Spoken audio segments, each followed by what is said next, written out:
It's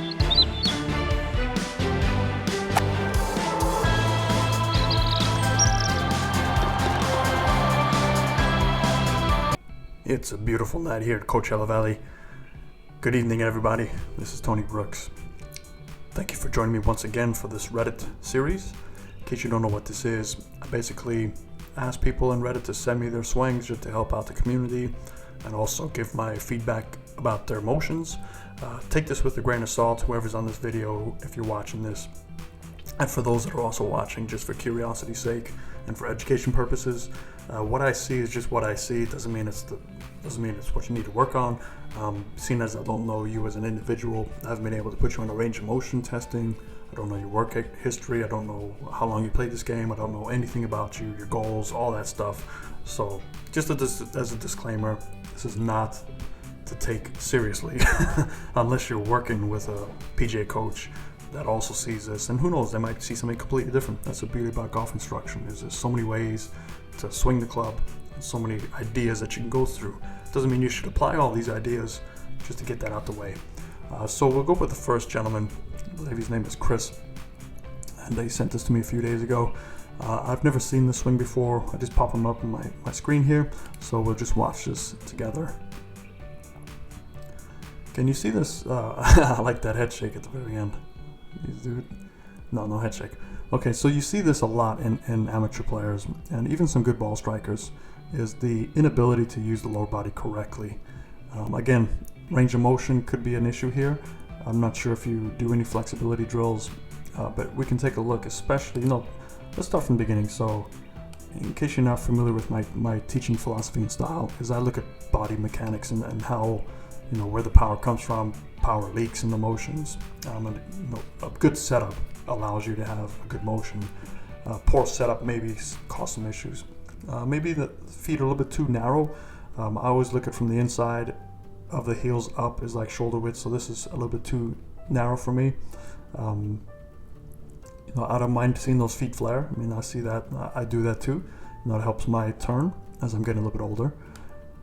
Grip is fine, a little strong, but that's okay. You can see at the top of the swing, I noticed his club face is still a little bit shut, but that's fine. Tries the one-piece takeaway, hands are kind of separating. That's pretty good, nice wide takeaway there. Turning, I would gather that, without knowing you personally, I think that maybe some exercises for your hips, your hip flexors, and maybe some lower back flexibility exercise can help you. But you can see that club face is slightly shut, and that can also cause some issues too, as you're not able to release the club correctly, so you kind of have to muscle the golf ball. But more importantly, I like the spine angle. You still have a good, lean away from this impact line, so we'll draw an impact line here to show you. Okay, so that's kind of like an imaginary impact line. So I like that, like to see that little V up there. That's great. So you're turning around your spine, your right hip isn't swaying, so it looks pretty good from this point. And I think right here is where you're going to see some trouble come out of this. So that first move at the top, so I see a lot of turn, right? We're trying to turn back, but by turning, look at your knees. Your knees meet that impact line before your hips do. So I just see too much turn, not a lot of weight shift. That's correct. You can see it coming off of your toe on your right side over here. That power is not really going anywhere. It's just kind of lifting up. Ideally you want to push from that toe into that back left heel, but here you kind of just turning, and your heels, your foot's coming up as you strike the golf ball. That impact line, I'll redraw it, I forgot to put it on staying, but your hips are nowhere near that impact line, so a severe loss of power, loss of weight transfer. You're starting to fall back, because the weight's kind of stuck back here. You haven't really pushed it anywhere, so you would like to have at least that left hip closer to that edge, almost matching the knee if that's possible. So definitely work on driving the hip towards the target first before you turn. Not knowing your ball flights, I would imagine some pulling going on here, maybe some heavy draws, occasional blocks. Whenever you have a big miss on both sides, it's more of a club face playing issue. Obviously one overrides the other, but I don't see your numbers, so it's really hard to distinguish without the numbers. But follow through, you can see the right hand really has to get involved. You still try and turn, which is good, but you can see in the follow through here, you've got this kind of crooked follow through. Ideally, you want to post up on that left side. So I just see a lot of inability to move your body over to the left side. But I know you're clearly capable of doing it. I mean, or else you wouldn't be making these moves. It just looks like you're sequencing a little bit off. So let's look at it from the back, because that might open up a little bit more eyes here. Okay, so from the down the line view, setup's okay. I can't quite see if your shoulders are a little bit open to the target, but it looks pretty steady, pretty normal. Let's see if we can see what we see in the front, if it makes sense here. Okay, do a good job. I mean, that club is matching the spine, which is nice. Club face goes right through the hands, pretty close to the hands. It's pretty good. So it runs up that plane. Sorry, my computer's freezing here.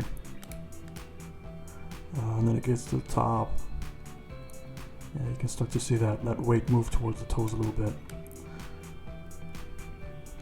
Okay, club set pretty nice.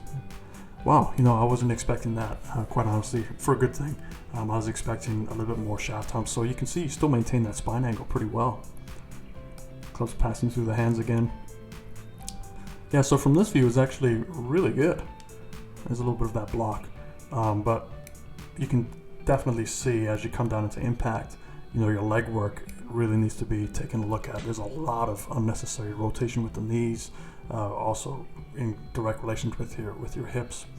You know, just keep in mind that the lower body is there to support the upper body as it turns. Now, once you lose your footing, it's like the footing of a building. If that gets lost, then the whole building kind of collapses, and you look like a pretty strong upper body person.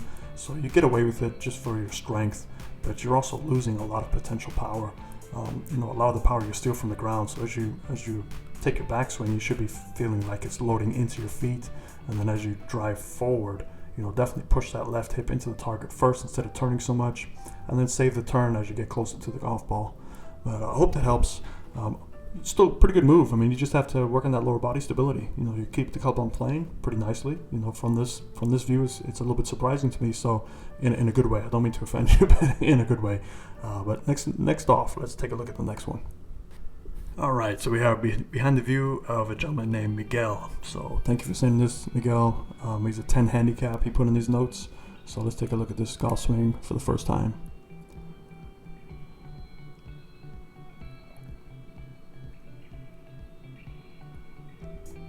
Okay, pretty good set. That's pretty good motion. There we go. You know, with that motion, you should be definitely single-digit handicapper. Wondering if your short game needs some strengthening up.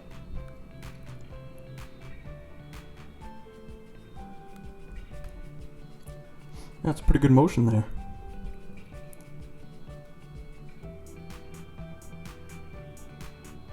Sorry, I'm just observing this. Okay, same similar thing that we saw in the last video. Definitely footwork needs to be paid attention to. You see that right foot right at transition point. So there's a lot of like lifting up, pushing up into it. I prefer to see that right foot stay down a little bit longer, so you don't have to like shaft hump a little bit. So you can see how close your hands get to your body at that point. I'd like to see a little bit more gap, but you do a pretty good job. Let's take a look at the spine angle, see if we lose any spine angle. That's the biggest thing for me. If you can maintain the spine angle, you're doing a pretty good job. So let's make sure we keep this always visible. Okay, let's take a look. Okay, really good. You can see the shoulders are right on that spine angle, 90 degrees, so that's a really solid takeaway. Hands meet that top plane line really nicely. Club is pretty square. Little tiny bit of a shaft hump, not too bad though. Drop the club in the plane, right in the slot there. You know, overall, pretty solid there. I'm surprised you're a 10 handicap. You should be a lot better. I'd say definitely with the lower body. I mean, just try and calm those feet down, because I know you might be losing some power, some potential storage there. All right, let's take a look at the front. All right, here's Miguel's front view. Okay, so a little strong grip. Ball position, it's hard to see what club you're hitting. You might want to look at your alignment rod there. That doesn't look quite right. I think it needs to be pointing a little bit more this way, because that ball position is definitely favoring your left side. which is your lead sides. But let's take a look at this swing.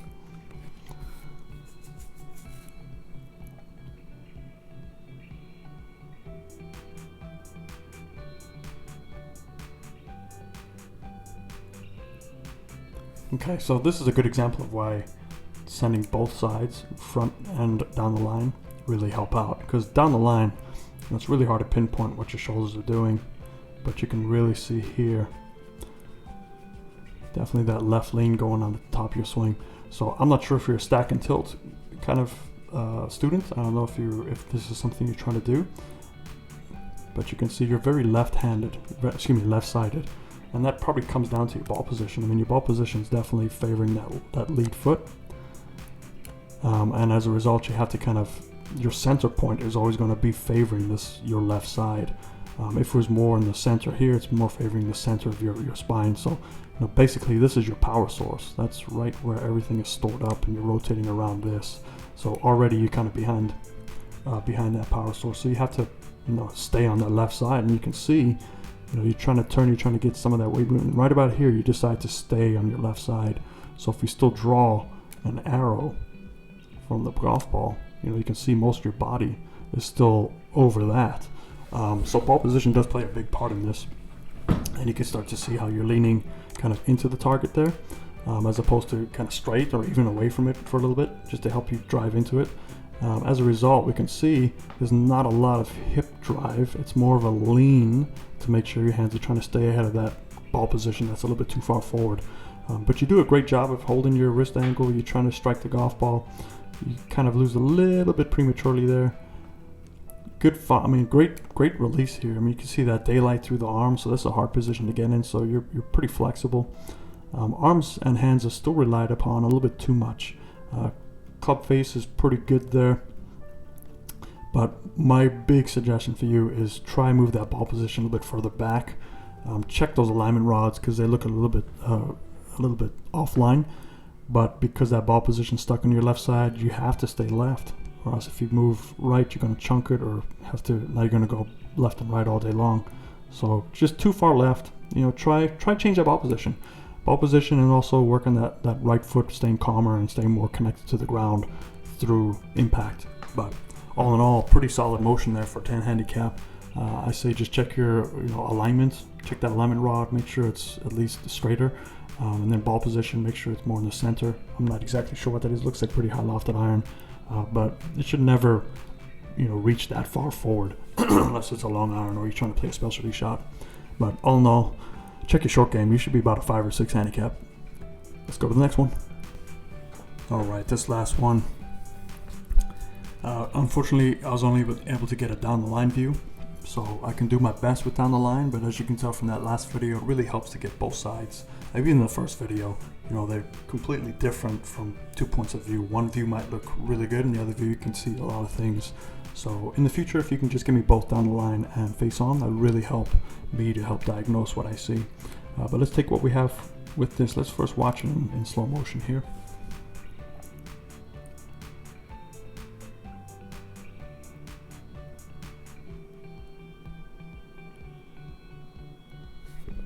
Okay. So pretty good motion, a little armsy handsy, which would be interesting to see the face on. So from down the line, this one's, I didn't get much history behind this golfer. I'm not sure what his handicap is. I would suggest he's probably high single digits. Okay, club face is pretty close to spine angle.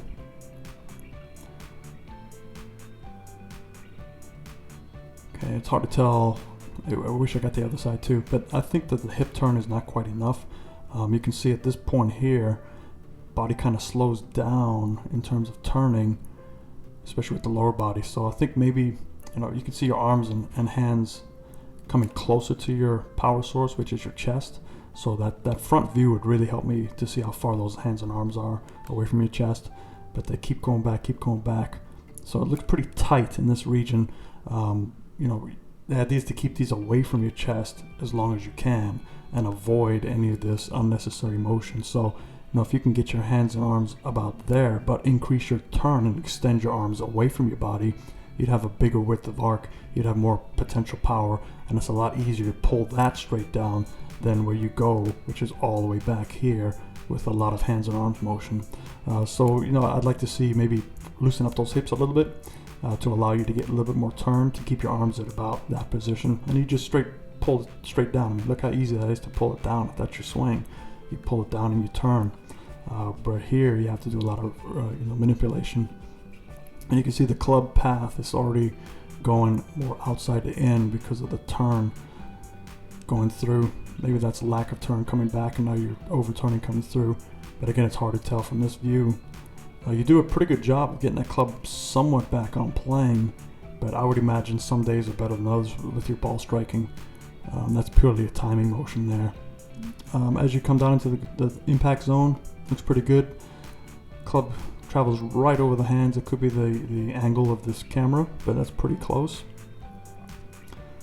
And then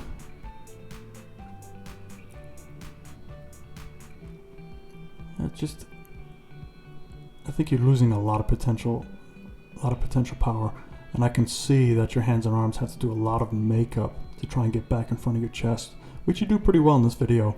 I'd like to see you hit probably 15 balls and see, you know, how many of these you get away with. But it's unfortunate that there's no free face on, because I think that would be the culprit. We could really tell. But just by this view, I'm guessing.